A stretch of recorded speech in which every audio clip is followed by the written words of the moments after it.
উদ্বোধন করা হলো দেশের দীর্ঘতম যমুনা রেল সেতু। এতে করে উত্তর পশ্চিমাঞ্চলের সঙ্গে আগের চেয়ে কম সময়ে এবং নিরবচ্ছিন্নভাবে ট্রেন যোগাযোগ স্থাপন করা সম্ভব হবে। মিলবে অর্থনৈতিক সুফলও। হাবিবুর রহমানের ক্যামেরায় সিরাজগঞ্জ থেকে রিপোর্ট করছেন আনোয়ার হোসাইন। প্রায় 3.5 মিনিটে যমুনা নদী পার হলো ট্রেন।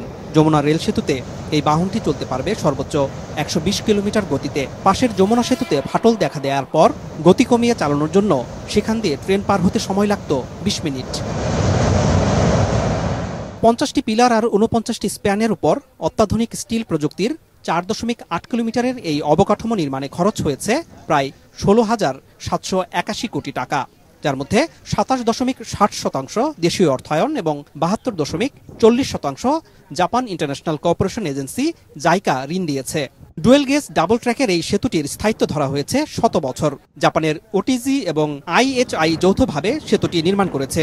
2020 সালের 29শে নভেম্বর এই সেতুর নির্মাণ কাজের ভিত্তিপ্রস্তর স্থাপন হয়। 2023 সালে প্রকল্পের কাজ শেষ হওয়ার কথা থাকলেও মেয়াদ বাড়িয়ে তা সম্পন্ন হলো চলতি বছর। সকালে টাঙ্গাইল জেলার ইব্রাহিমাবাদ রেল স্টেশনে যমুনা রেল সেতুর উদ্বোধনী অনুষ্ঠানের আয়োজন করা হয়। যোগ দেন প্রকল্প সংশ্লিষ্ট রেলপথ মন্ত্রণালয়ের কর্মকর্তা ও ঢাকায় নিযুক্ত জাপানি রাষ্ট্রদূত সাইদা শিনসি এবং জাইকার দক্ষিণ এশিয়া বিষয়ক মহাপরিচালক ইতো তেরুউকি। পরে সিরাজগঞ্জের সায়দাবাদ রেল স্টেশনে আয়োজন করা হয় সংবাদ সম্মেলনের। প্রকল্পটি বাস্তবায়ন হওয়ায় যোগাযোগ, বাণিজ্য ও অর্থনীতির নতুন দিগন্ত উন্মোচিত হবে বলেন প্রকল্প সংশ্লিষ্টরা। ডাবল লাইন সেটি আজকে উদ্বোধন হয়ে গেল।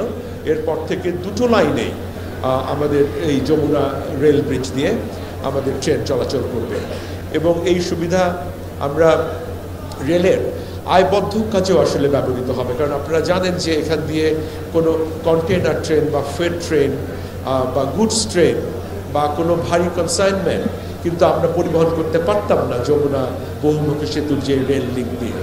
কিন্তু এখন এই রেল ব্রিজটি উদ্বোধন হওয়ার জন্য আমরা সব রকমের ফ্রেট ট্রেন, কন্টেনার ট্রেন কিন্তু আমরা এখান দিয়ে যাতায়াত করতে পারবো।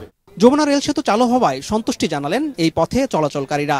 সিরাজগঞ্জের মানুষ আমরা এই রেল সেতুটি চালু হওয়ার কারণে আমরা অত্যন্ত আনন্দিত। এত ভালো লাগতেছে যে ভাষায় প্রকাশ করা যাবে না। এই রেল সেতুটা উদ্বোধন করে তো আমাদের সিরাজগঞ্জ তথা উত্তরবঙ্গের দ্বার খুলে গেল।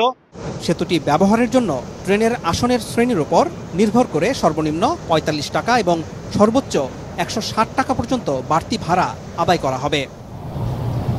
গত 12ই ফেব্রুয়ারি থেকে যমুনা রেল সেতু দিয়ে পরীক্ষামূলকভাবে ট্রেন চলাচল করছে। আজ উদ্বোধনের মধ্য দিয়ে এই সেতুর নিয়মিত কার্যক্রম শুরু হলো। প্রকল্প সংশ্লিষ্টরা জানিয়েছেন প্রতিদিন এই দীর্ঘ রেল সেতু দিয়ে 88টি ট্রেন চলাচল করতে পারবে। আনোয়ার হোসেন, মাছরাঙা সংবাদ, সিরাজগঞ্জ।